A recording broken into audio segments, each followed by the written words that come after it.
Test को attempt करने की स्ट्रैटेजी जितनी इंपॉर्टेंट है, उसके बाद वाला जो पार्ट आता है वो कौन सा आता है? अपना टेस्ट का एनालिसिस। अगर टेस्ट का एनालिसिस हम सही से नहीं करेंगे तो भाई अपनी गलतियों से हम कभी नहीं सीखेंगे। हम टेस्ट देते रहेंगे, लेकिन टेस्ट देते ही रहेंगे, इंप्रूवमेंट ज्यादा नहीं होगा। तो सिर्फ टेस्ट देते रहने से क्या फायदा? यानी अपनी कमियां पहचानना बहुत जरूरी है। जो हमने पाप किए हैं, वो पाप हमने क्या क्या किए हैं वो पहचानना बहुत जरूरी है। नॉर्मली हम क्या करते हैं? नॉर्मली हम सीधा पेपर देख लेते हैं और उसमें ठीक हुआ होता है तो खुश हो जाते हैं, गलत हो जाता है थोड़ा दुखी होता है, अरे यार गलती हो गई। लेकिन असल में हम लगता है हमें कि हम सीख रहे हैं, लेकिन असल में अगली बार फिर से बहुत बार वही गलतियां हो जाती हैं और हम कभी खास इंप्रूव नहीं कर पाते।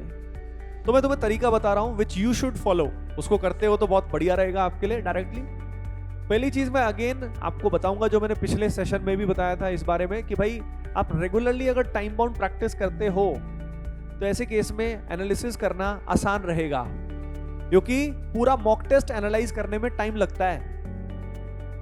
छोटा सा टेस्ट दिया मान लो 15 क्वेश्चन का, 20 क्वेश्चन का, तो ऐसे केस में क्या होगा? एनालाइज करना आसान होगा, तो हैबिट बन जाएगी और फिर आप एनालिसिस फास्ट भी कर सकते हो। यानी जो आप टाइम बाउंड प्रैक्टिस करते हो, जिसके लिए आप ATP स्टार ऐप का यूज करो प्रैक्टिस सेक्शन का, और वहां से जो टाइम बाउंड प्रैक्टिस रेगुलरली करो उसका एनालिसिस करो। फिर मॉक टेस्ट का भी करना होगा।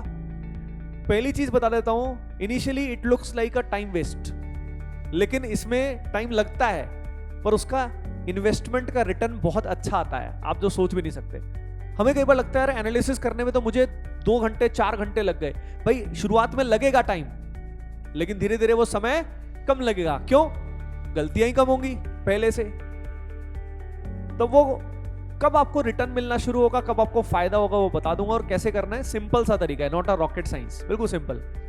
लेकिन एक बात बता देता हूं, 99% इनफैक्ट स्टूडेंट्स, 98 से 99% स्टूडेंट्स ये नहीं कर पाते। एक आधे टेस्ट का एनालिसिस करेंगे, फिर बाकी ढंग से नहीं कर पाते। तो आपको टाइम निकालना है जितने टेस्ट का कर सको। नोटबुक बना लो अलग से, पहली चीज नोटबुक बना लो अलग से। चाहे आपका टाइम बाउंड प्रैक्टिस का टेस्ट हो, चाहे आपका मॉक टेस्ट हो, स्टार्ट करो मेरे हिसाब से टाइम बाउंड से, क्योंकि उसमें कम क्वेश्चन होते हैं, आसान भी रहेगा आपके लिए। सीधा मॉक टेस्ट पे जाओगे तो बहुत टाइम कंज्यूमिंग हो जाएगा और आपको इनफैक्ट बोरिंग लगेगा थोड़ा, और हो सकता है डीमोटिवेट हो जाओ ऐसे ही। किसी ने कोशिश की होगी तो, लेकिन इवेंचुअली ऐसा होता है। लेकिन जाना यहीं पे है। अब करोगे क्या, मैं बता देता हूँ। नोटबुक बना लो एक तो अलग से, इसके लिए आपके पास होना चाहिए हर एक पेपर का, कि भाई ओवरऑल पेपर का पूरा एनालिसिस की एक नोटबुक आपके पास होनी चाहिए। अब उस नोटबुक में करना क्या है, सिंपल है। टेस्ट पेपर का नाम लिख लो। नाम लिखने के बाद फॉर एग्जाम्पल आपने पेपर में कितने क्वेश्चन अटेम्प्ट किए? 50। पेपर में क्वेश्चन अपने फॉर एग्जाम्पल 75 तक कर सकते हो। तो 50 के अलावा जो आप नहीं कर पाए, एक तो उनका एनालिसिस करना है, दूसरा जो 50 में से गलत हुए आपके, मान लो 10 गलत हुए, 15 हुए, व्हाटएवर, उनको एनालाइज करना है। तो एनालाइज किसको करना है?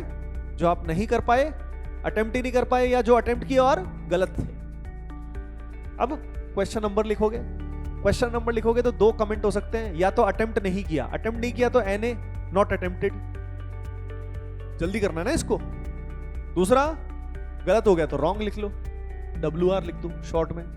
अब रीजन लिखना बहुत जरूरी है उसके बाद, यानी 3 कॉलम हो गए। क्वेश्चन नंबर, अगला अपन ने ये देखा, अगला हमारा रीजन, कि भाई किस वजह से, क्या गलती हुई। तो इसलिए एनालिसिस जल्दी जल्दी, मतलब साथ साथ ही करना चाहिए, क्योंकि हमें याद होता है कि एग्जाम में असल में किस तरह की गलती की थी। तो गलती किस तरह की हो सकती है? गलती हो सकती है कैलकुलेशन एरर, कि इस तरह का कैलकुलेशन एरर हो गया। गलती हो सकती है कि आपने क्वेश्चन को मिसरेड कर लिया, पूछा था करेक्ट पढ़ लिया इनकरेक्ट, या इनकरेक्ट पूछा करेक्ट पढ़ लिया। या कंसेप्चुअल मिस्टेक हो सकती है कि भाई आपको कंसेप्ट ही नहीं पता था ठीक से, या एक था आपने तुक्का मारा, वो भी तो गलती हो सकती है। तो यानी वो सारे रीजन लिखो। जब आप लिखोगे ना रीजन, तो रीजन लिखते लिखते ही आपको एहसास होगा कि कितने सारे पाप आपने किए हुए थे और आप कितने बड़े पापी हो। लेकिन इवेंचुअली जैसे ही आपको वो रियलाइज होगा, वैसे ही आपकी इंप्रूवमेंट साइमल्टेनियसली शुरू होनी हो जाएगी, क्योंकि आपने उस डार्कनेस के ऊपर लाइट फेंकना शुरू कर दिया। तो ये बहुत इंपॉर्टेंट पार्ट है, रीजन सही से लिखना। ये नहीं कि सिल्ली मिस्टेक करी, अरे भाई सिल्ली तो थी, लेकिन सिल्ली के अंदर क्या था किस तरह की गलती थी वो लिखना बहुत जरूरी है। ज्यादातर बोलते सर सिली मिस्टेक बहुत होती है, नेगेटिव बहुत है। अरे ठुल्लू, तू गलत करके आता तभी तो होते। रीजन समझो ना कि कहां पे पाप कर रहे हो। अब उसके बाद शुरू में पहली बार जब एनालिसिस करोगे तो आप खुद के लिए गिल्टी फील हो जाएगी आपको। ओ माय गॉड, मैं इतना बड़ा पापी, इतने सारे सवाल अटेम्प्ट नहीं किए, ये नहीं किया, वो नहीं। कोई बात नहीं, पर उससे आपको रियलाइज होगा कि कहां कहां गलती हुई रियल में, और आपको उसमें पैटर्न दिखेगा। आपको दिखेगा कि कम से कम हो सकता है कई सारे 4, 5, 6 क्वेश्चन आपने silly mistake such as calculation error या क्वेश्चन को मिसरीड करने से गवा दिए। और जब आपको उसके एनालिसिस में पता लगेगा यार 5-6 क्वेश्चन तो मैं आराम से ही सही कर सकता था, तो एकदम आपको दिखेगा oh my god, to love, oh my god, यहां पे मार्क्स बढ़ सकते हैं। यानी वो 5-6 क्वेश्चन अगर मैं ठीक करता तो ऐसे केस में कितने मार्क्स बढ़ जाते? सीधा -1 और 4, 30 नंबर बढ़ सकते हैं यार, 30 मार्क्स ऐसे ही। तो तब आपको सही में टू लव समझ में आएगा। ठीक है, तो बस इस तरीके से आप अगर एनालिसिस करते हो तो पहली बार में आपको बहुत टाइम लगेगा। अगली चीज बताता हूं, अब अगला पेपर दोगे, अब आप क्या सोचोगे मैंने एनालिसिस कर लिया, अब अगली बार तो भैया शाहरुख खान बन जाएंगे हम। लेकिन अगली बार आप शाहरुख खान नहीं बन पाओगे।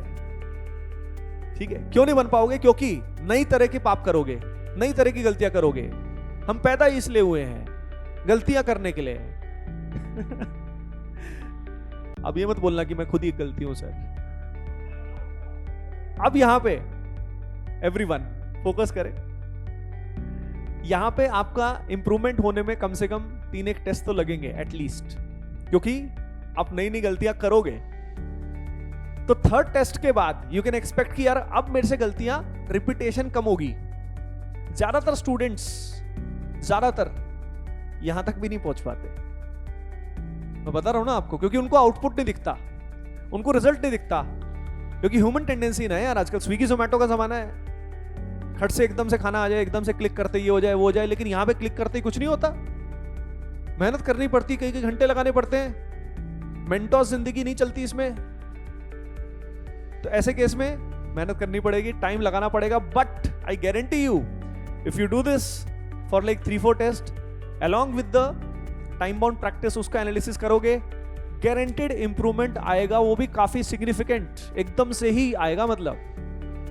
मतलब इट्स लाइक दैट। एक आपने कभी एक कोट टाइप से या एक फोटो देखी होगी, एक बंदा है किसी माइन में, वो काफी पत्थर ऐसे तोड़ रहा है, और उसके जस्ट बाद वो जब हार मान गया उसके बाद क्या है, डायमंड्स है।